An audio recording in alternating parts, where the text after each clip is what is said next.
to do quality online teaching is actually this: you don't save, because you have to go an extra mile in terms of the things that you do. Online teaching will require that you allow students to interact with you. You engage them in online chats, online discussions. What that means is that you may even need to reduce on the student-lecturer ratio so that you are able to have effective interaction. Online teaching will require that you invest more in terms of, bandwidth.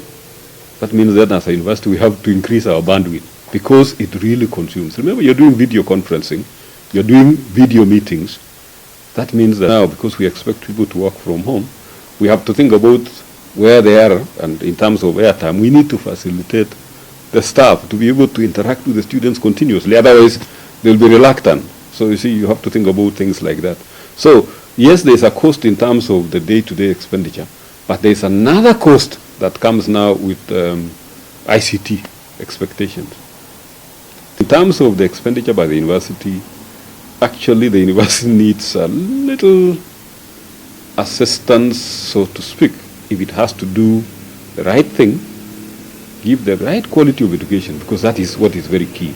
During this moment, and I think this is the most important thing to do, is to ensure that the students do not lose in terms of what they get. They should be able to feel that although they are not physical here, in terms of content, they still retain and get the same quality. That means an extra mile, an extra effort in the part of those who are teaching them.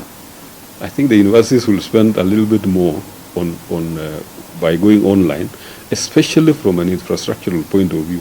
If, of course, it were possible to be given what I would call, a startup capital investment to be able to do online, then I think the rest can actually, after a while, things should be able to be a little bit cheaper once you have invested in the correct infrastructure. If those students have to come back and you maintain the social distancing, then obviously you need to give them a few extra classrooms, because I'm sure you've heard the minimum requirement is 1.5 meters. 1.5 meters is actually the space that is usually taken by, and the ordinary circumstance that would be about 2 or 3 students.